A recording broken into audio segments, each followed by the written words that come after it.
A Democratic governor is shutting down Trump's wet dream of going into his state and specifically into Baltimore. Governor Wes Moore, a Democrat, says we are not going to bow down. We are simply not going to allow it. And we could be heading like a runaway train towards a confrontation that is not just a legal confrontation in the sense of a constitutional crisis. If Trump says, send in the troops, and the governor says, don't do it, and the mayor says, don't do it, what would happen legally? We may be heading towards a physical confrontation. Let's listen to what Wes Moore said, and then we will discuss. We do not need an occupation. No. Yeah. Say that. And we do not need people putting in performative and theatrical resources because they do not care about the actual results that they're trying to hope for. If you want to learn what works, come down. Come spend time. Come learn.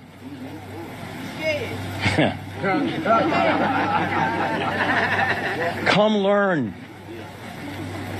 And come learn that we're what we need. That we are the change we've been waiting for. And that progress is not impossible. Progress can happen, but it only happens when we choose to work together. And that's what today represents. Thank you for standing firm. Thank you. We're always going to stand firm for Baltimore. Always. And like I said, we will work with anybody, but we will bow down to nobody. We're not built that way, y'all. We're going to fight for our people.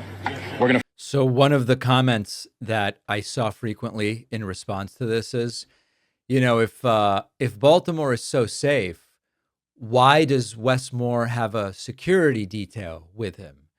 Which is quite frankly a very stupid thing to say. I don't know that there's any governor that doesn't have security with them. When I saw Wes Moore speak a few months ago at a venue where there was obviously no security issue, he still had, I think very often with governors at state police, he still had two guys from, I presume it's Maryland State Police with him. That's not really proof of anything. And if you want to go with that, I mean, apply it to Trump. If DC is so safe, why does Trump have 100 people in different concentric circles doing security? It's a very stupid argument.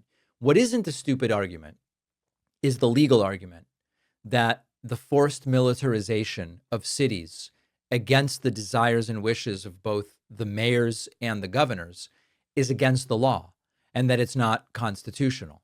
Now, J.B. Pritzker is also not laying down and taking it. J.D. Pritzker says, listen, we are going to follow the law. If we don't request federal militarization of Chicago or of other parts of Illinois, they can come here, but they're only allowed to do what the law allows them to do. And J.B. Pritzker correctly identified that without the welcome of mayors and governors, Trump can send federal law enforcement to Illinois to guard federal buildings. That's what they would be allowed to do. And there are some other nominal tasks that they can do, but they can't do more than that. But we've learned that saying you're not allowed to do something doesn't really mean anything unless there's a mechanism of enforcement. And that's where this could potentially get ugly. And I hope that it doesn't. And where it could get ugly is that if indeed Donald Trump decides to go forward, Baltimore, Chicago, whatever the case may be, and the states and cities say, we are going to physically resist the presence of this federal law enforcement, how ugly does that get?